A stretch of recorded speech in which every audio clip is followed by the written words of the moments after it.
Elijah Rurk leaned back against the soft leather seat of his SUV, eyes scanning the fifth location of his retro-style diner chain as it came into view. From the outside, it looked like a well-oiled machine. Spotless windows, steady foot traffic, and that inviting sizzle of frying bacon faintly escaping the front doors. But Elijah had learned long ago that appearances could lie with a straight face. He'd bought this brand 7 years ago, back when it was a passion project of a retiring couple who had nurtured it like their own child. 5 locations across 3 small towns, each with its charm. Now, the books looked good. Profits were steady. Reports from his district manager, Tom, painted a rosy picture. But something felt off, like a song with a wrong note just barely out of tune. Over the past year, Elijah noticed a rise in customer complaints. They were subtle, often brushed off by the team, an undercooked burger here, a rude interaction there. Nothing that screamed disaster, but just enough to nag at his gut. More troubling were the quiet resignations. 3 staff members had left this location in just a month. No notice, no farewell. They simply vanished. Elijah knew better than to trust second-hand stories. He'd built his reputation by rolling up his sleeves, and now it was time to return to that. With help from a friend in costume design, Elijah morphed into someone completely unrecognizable. He donned a bushy beard, added 20 pounds of padding beneath a loose work shirt, and topped it off with thick-rimmed glasses. The name tag said Doug, and the disguise was good enough that not even Tom blinked when Elijah claimed he was sending over a new trainee to ease the staffing shortage. No questions asked. He entered through the back door amid the storm of the lunch rush. The kitchen thrummed with motion. Voices called out orders. Pans clattered, the air thick with the scent of grease and coffee. It wasn't chaos, though. It was a rhythm, a dance of practiced efficiency. Elijah, now Doug, was paired with a woman named Amber. She was mid-30s, sharp-eyed, and moved like someone used to picking up the slack. "Just stay out of Cheryl's way," she muttered, handing him a rag with a tired half-smile. She nodded toward the front. "She's the manager. You'll figure out quick why people don't stick around." "Is she that bad?" Elijah asked, raising an eyebrow. Amber gave a half-hearted shrug. "You'll see." There was no venom in her voice, only fatigue, like someone who had seen too much and given up on expecting change. Elijah got to work. For the next 2 hours, he blended into the background, silently sweeping floors, clearing plates, watching and listening. He noticed small but important details. A teenage server named Tasha who managed a line of hungry customers with grace, even as she juggled drink refills and fry complaints with practiced empathy. Her warmth was genuine, and yet the person in charge, Cheryl, rarely emerged from the back office. When she did, it was like a thunderclap. She barked orders, nitpicked table cleanliness, criticized napkin restocking, and then disappeared just as quickly. Her presence lingered like a bad aftertaste.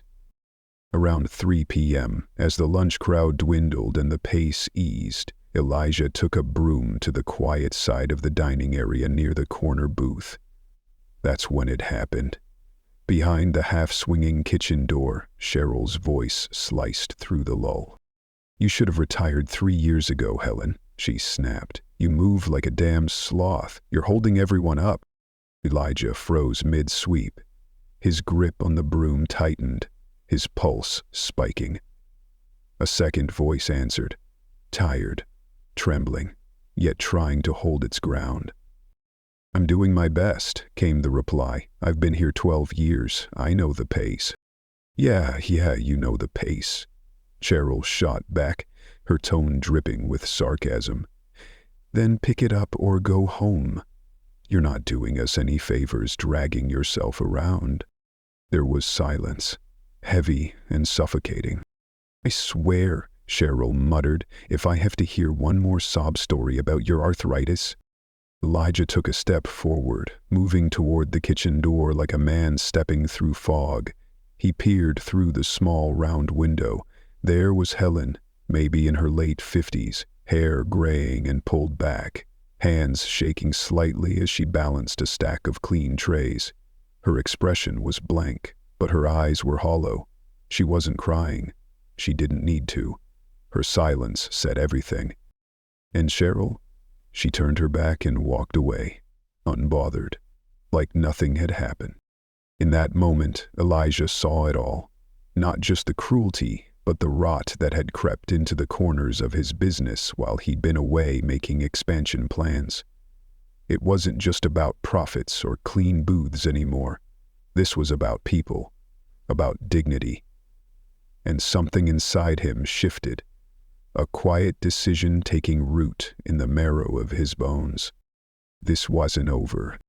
Cheryl's voice was sharp and dismissive, her fingers tapping rapidly on the computer keyboard as she spoke. You don't get special treatment just because you've been here forever. Loyalty doesn't pay the bills. If you can't keep up, leave. Helen didn't respond. Her face remained still, but her silence was deafening. She slowly set the trays down, each movement marked with the careful patience of someone who had learned to mask pain with grace. Then, wordlessly, she began walking toward the back exit, her steps heavy with something deeper than exhaustion, resignation. Elijah pushed through the kitchen door and caught up with her. "Hey," he said gently, voice soft with concern. "You okay?" She looked up, startled. "Doug, right?" Her voice cracked. "I'm fine, just need a minute." He nodded, but his eyes held hers. "You've been here 12 years? 12 and a half, she replied with a faint smile that held more sorrow than pride. "But maybe that's enough." "Don't decide that today," he said, his tone carrying a quiet urgency. "Please." She gave a reluctant nod and stepped outside into the fading afternoon light. Elijah remained in the prep hallway, the door swinging shut behind her with a soft rattle. The hum of the cooler filled the silence as he stood motionless, breathing in the reality of what he'd just witnessed. This wasn't a misunderstanding. This wasn't someone having a bad day. This was a system, deliberate, corrosive, and cruel. His jaw tightened, not with anger but with a deadly calm, a resolve. He couldn't blow his cover yet. There was more he needed to see, more truth to uncover. He slipped back into the kitchen, sliding once again into the rhythm of clattering dishes and hissing pans. No one looked up. He was invisible now, and that gave him power. 10 minutes later, Amber approached him near the dry storage. "You good?" she asked in a low voice. He nodded. "I'm fine." She glanced toward the front. "You might want to pace yourself. Cheryl's in a mood." "Is that common?" he asked. Amber gave a dry smile, void of any humor. "Only when she's breathing." Then she walked off. Elijah returned to the dining floor, heading toward the booths by the east-facing windows. The pace had slowed with the late afternoon lull. He had space to breathe, to observe. Tasha, the young server he'd noticed earlier, was restocking glasses near the soda machine. Her limp was subtle but visible now that the rush had subsided. He walked over quietly. "You all right?" "Yeah," she replied without looking up. "Just a rolled ankle. I'm good." "Did it happen here?" "Last week," she said, trying to shrug it off. "I asked Cheryl if I could sit a bit between tables, just until it heals. And she told me if I needed to sit, I could do it at home." Elisha blinked. "She said that exactly." Tasha finally looked at him. Her eyes weren't angry, just tired. "But I need the hours, so here I am." He didn't respond. The words building in his throat were sharp, too sharp. Instead, he turned toward the host's stand. A boy no older than 17 was folding menus. His name tag read Leo. "You're new, right?" Leo asked, flashing a polite smile. "Yeah, first day." "You picked a weird time to show up." Leo leaned in slightly, voice low. "We've had 5 people quit in 6 weeks. Most didn't even tell Cheryl, they just vanished. Elijah kept his tone casual. Any idea why? Leo gave a half shrug. She's got rules for everything. No breaks, even on a 7-hour shift. Talk back, even accidentally, and you get written up. And if you screw up in front of customers, she'll call you out right there. Loud. Has it always been like that? Not when I started, Leo said. We had this guy, Eddie, assistant manager. He was fair. Covered for people when things got tough. Cheryl had him transferred to the warehouse district 2 months ago. Said he was too soft. Elijah thanked him, then moved away, just as Cheryl burst from the office, clipboard in hand. Her eyes swept the dining room. Leo. Table 7's been waiting 10 minutes. Where are their drinks? Leo started to explain, but she cut him off. I don't want excuses. Move. He hurried away. Cheryl turned her focus to Amber, who was wiping the counter. You didn't refill the ketchup bins last night. Amber didn't flinch. I did. Check the log. Then why were 2 half empty this morning? Amber stayed silent.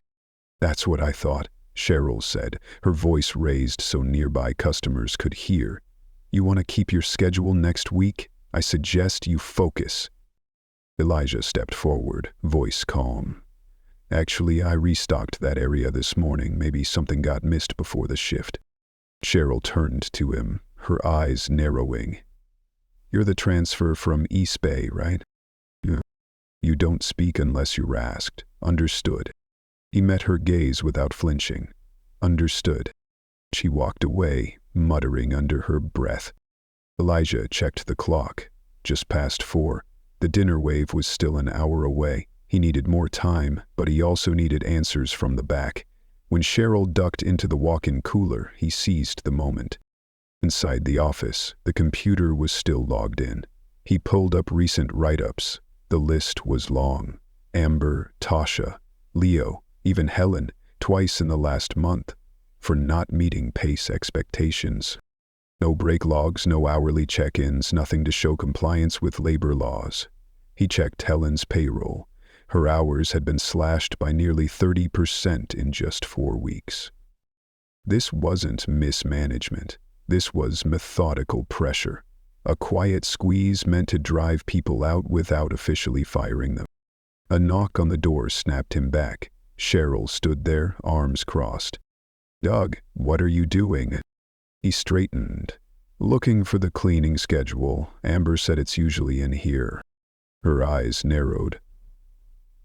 Next time you need something, ask me.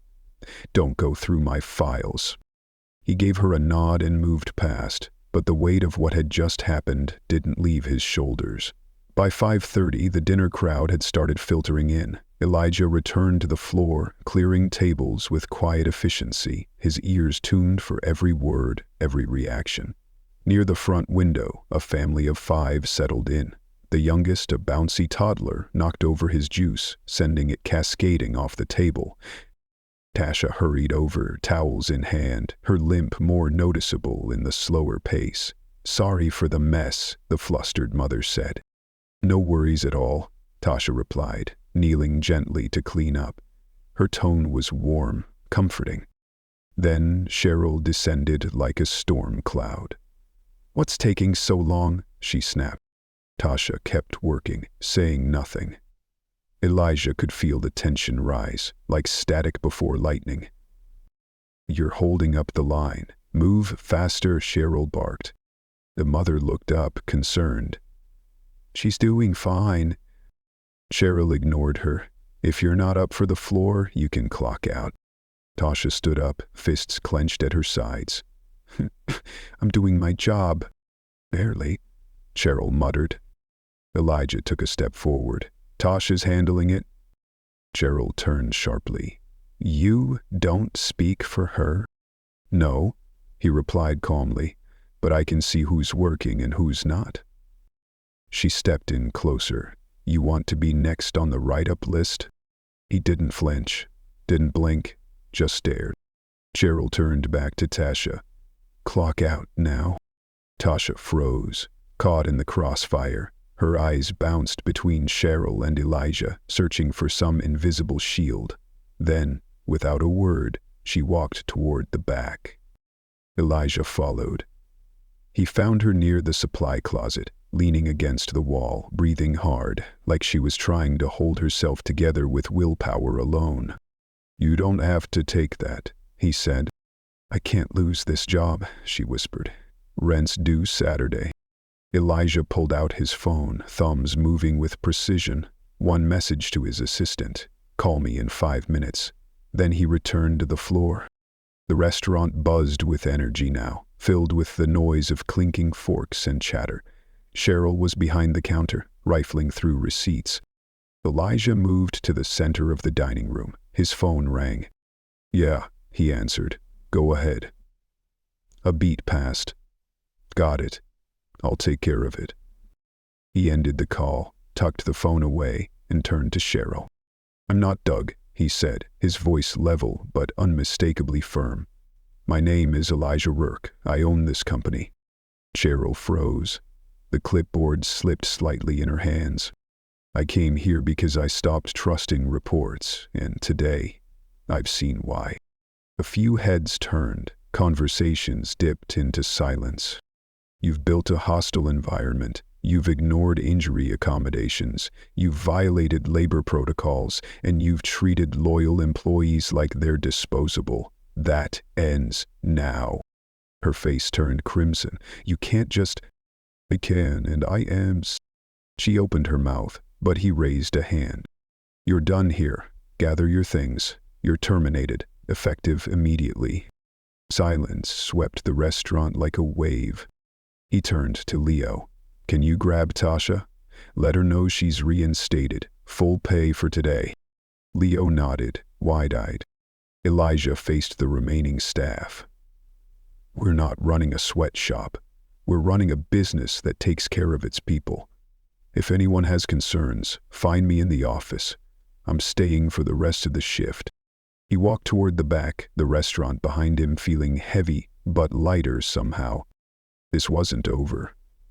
But the rock had been cut, and the rebuilding could begin. Elijah didn't just stay. He immersed himself. For the rest of the evening, he cleared dishes, refilled coffee, checked orders. No corporate buffer, no polished speech, just presence. As the final customer left and the lights dimmed to the soft glow of closing, the staff moved like people unsure whether they could trust the quiet. Ember closed out the register, her movements practiced, but her eyes flicked toward Elijah. Tasha, her ankle wrapped thanks to a first aid kit Elijah retrieved, folded silverware with careful rhythm. Leo finished wiping the soda machine, the last hiss of carbonation fading into stillness. Elijah stood near the prep counter, grounded. He didn't try to take over. He was simply there. "You said we could talk," Amber said finally. He nodded. "I meant it." She rounded the counter, not timid, just cautious. "Are you really staying? Or is this a one-night thing?" "I'll be here the next 3 days. Cleared my schedule." She exhaled deeply, like releasing a breath she'd been holding for months. "All right, then I'll be honest. Cheryl didn't start out this bad. She wasn't great, but she wasn't toxic. When the labor cuts hit, everything changed. Fewer people, longer hours, she snapped. I think she was scared, so she started pushing, but it went too far." "What kind of cuts?" Elijah asked. Ember folded her arms. 4 months ago, shifts were slashed. Not small. Full shifts. Cheryl said it came from corporate. Budget efficiency. "It never came from me," Elijah said. "I didn't approve any squeeze-on floor hours." Ember's eyes narrowed, not with disbelief, but with realization. "Then someone's lying?" "I'll find out who." Tasha joined them, setting down a fresh stack of utensils. "She used to say if we didn't like the rules, we could leave. That new hires were easier. Didn't ask for raises." Elijah looked troubled. Was anyone ever properly trained? Tasha didn't hesitate. Not once in my 6 months. You shadow for a day, then they throw you in. Leo joined. She made me do hosting and bussing at the same time. Said I was young, I'd handle it. Amber added, Father's Day weekend. We were booked solid for 8 hours. He got no break, no food. Elijah turned to Leo. Did you ask? I did, Leo said. She thought I was joking. He didn't respond. He took in their faces. Worn, honest, not angry but tired. No one exaggerated. They were simply done being ignored. I'm meeting with the district manager tomorrow, Elijah said. He was supposed to audit all locations. If he knew about this and let it happen, he's next. Amber tilted her head. Tom. He nodded. I used to think he was clueless. Maybe he's not. Tasha spoke quietly. He came once last month. Cheryl made us clock out early so labor numbers looked better. Told us it was just for inspection. Elijah's jaw clenched, and he didn't ask why half the staff was missing. Leo shook his head. He said it looked efficient and left. Elijah didn't answer. Not yet. Go home, he said at last. I'll see you all tomorrow. No one's losing hours. No one's getting cut. Amber studied him. You sure you're ready to fix this? I'm not leaving until it is.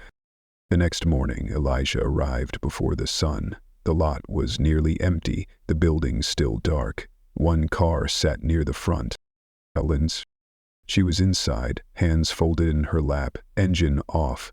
He tapped the window gently. She rolled her down, surprised. I didn't think I'd see you again. I hoped I would.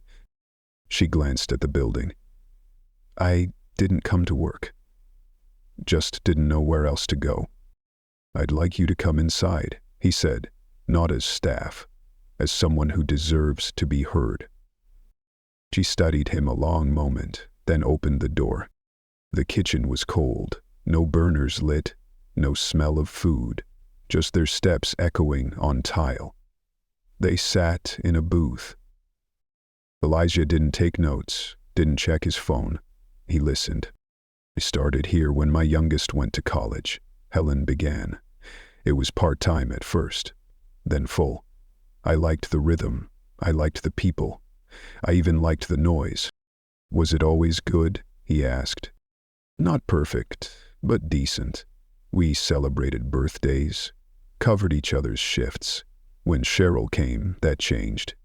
Slowly at first, then all at once. What kept you here? Helen looked down. Habit. Pride. Maybe I thought I could outlast her. Elijah nodded slowly, eyes meeting Helen's. You shouldn't have had to endure that. She exhaled, her voice softer now.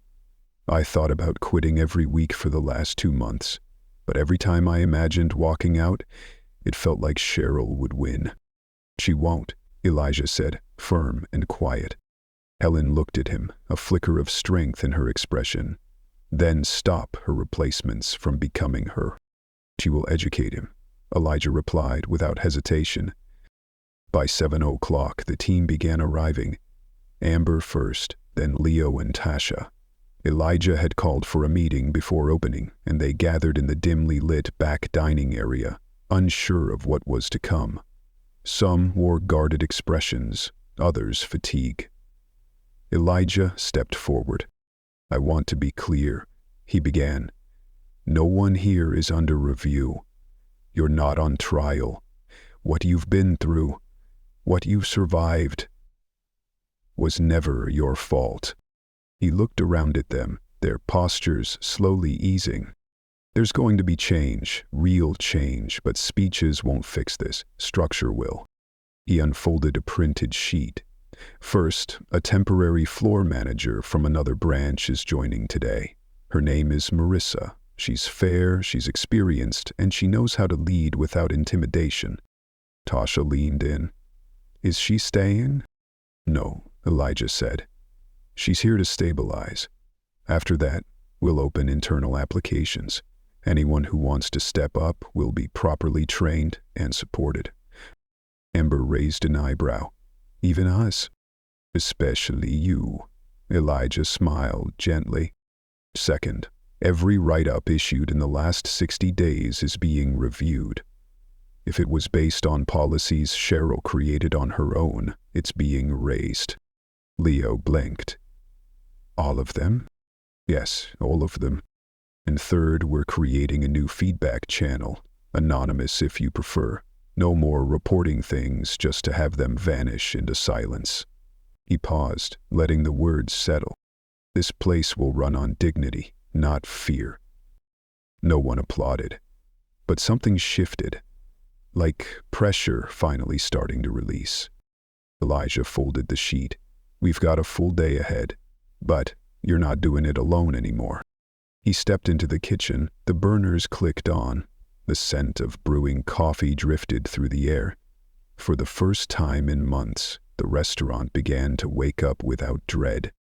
By the end of Elijah's third day, things weren't perfect, but they were moving. You don't reverse rot overnight, but you can start relieving the pressure before something breaks. He worked every shift with the team, shoulder to shoulder, not observing from a distance but in the thick of it. He wanted to feel the pulse of the place, not just the symptoms but the scars. Marissa, the interim manager, arrived before the breakfast rush. She didn't shout, didn't hover. She asked questions when needed, listened more than she spoke, and let people problem solve without undermining them. Elijah watched her navigate a missed delivery, a spill near the counter, and a late employee, all handled with grace and calm authority. It wasn't softness. It was strength that didn't need to scream. After lunch, Elijah called the district manager, Tom, told him to meet in the back office. No details, just urgency. Tom arrived in his standard corporate fleece, flashing his usual confident grin. He knocked, stepped inside, then froze at the sight of Elijah behind the desk, documents neatly arranged in front of him. Sit down. Tom hesitated, then obeyed. You've been overseeing this region for how long? Elijah asked. 4.5 years, Tom said, checking his watch. I heard Cheryl was let go? She was, Elijah replied flatly, and there's a list of reasons that should have come across your desk, but didn't. He gestured to a stack of reports. I reviewed every internal audit you submitted for this location over the past year. Not one mentions high turnover, morale issues, or operational concerns. Every report is glowing. I reported what I saw, Tom said evenly. No. You reported what you wanted me to see. Alicia slid pages across the desk. You visited off-peak, didn't talk to staff, and signed off on falsified schedules. 3 times employees were told to clock out before your walkthrough. Tom leaned back, defensive. That's a management issue. It's a compliance issue, Elijah snapped. And you knew, or you chose not to know. Tom opened his mouth, but Elijah cut him off, sliding one final document across the table. A memo, with Tom's signature. 3 months ago, you approved a labor reduction plan for this branch. With a note, use discretion in execution, limit paper trails. Tom froze. You're being released, effective immediately. HR will handle your final check. Tom stood slowly. You're making a mistake. I kept this region lean and profitable. You kept it hollow, Elijah said. Get your things. Tom walked out without another word. Elijah sat back, silence enveloping the office. It wasn't satisfaction, just clarity. You can't fix a structure by painting over rot. You cut it out, even when it has a title. By 5 o'clock the staff gathered again, not because they had to, but because they wanted to. They stayed behind, cleaning up, resetting, quietly waiting. Elijah joined them. You've all lived through something no one should have to endure, he said. Not just poor management, it went deeper than that. It hurt people. Good people. Leo leaned on his mop, sweat on his brow. Is someone taking over as district lead? For now, I am, Elijah said. We'll rebuild that role. With your input. No more closed-door promotions. Amber lowered a crate. What if someone like Cheryl tries to slip through again? They won't, Elijah said. Every employee file is flagged across branches. Starting next week, we're launching a peer review system. 2 employees from other branches will rotate in monthly, and a few of you will rotate out. You'll report directly to me. Tasha sat at the counter, ankles still wrapped, but posture relaxed. You said you were staying 3 days. What happens tomorrow? I'm not on the schedule, he said, but I'll be here, off the clock. Just another set of hands. Helen, who had returned to her dish station that morning, stepped out, her apron soaked, her face tired but calm. You don't need to prove anything else, Elijah. I'm not proving, he said. I'm finishing. That night he stayed again. Not because he had to, because no one asked him to leave. The following week, corporate dispatched a team, not to punish but to listen. They didn't give speeches. They held roundtables. They documented. They followed up. 2 assistant managers from other branches were reassigned. 1 location was shut down temporarily for retraining. At Elijah's original location, change was slow but real. Marissa stayed 2 weeks, then quietly recommended Leo for assistant floor lead. But she didn't hand it to him. She trained him, tested him, prepared him. Tasha declined medical leave but accepted shorter shifts. Her promotion offer came later. She asked for time. Amber didn't want a title. She wanted consistency. She got it. And later accepted a role training cross-location staff. Helen returned to mornings only not because she had to, but because she wanted balance. Elijah made it permanent. As for Cheryl, HR flagged her application when she tried to return under a slightly different name. It was denied. 2 months later, Elijah walked in before opening, coffee in hand, no speech, just a quiet nod to the team. The tables gleamed, the kitchen buzzed. Marissa, now a visiting advisor, sat near the window with a clipboard. You see what you wanted to see? She asked. No, Elijah said, watching Leo show a new hire how to restock. I saw what I needed to. Marissa nodded, stood, and left. That morning, the doors opened. Regulars returned, new faces arrived. Orders moved, conversations hummed. No yelling, no fear. And no one had to sweep the floor to learn what they already knew.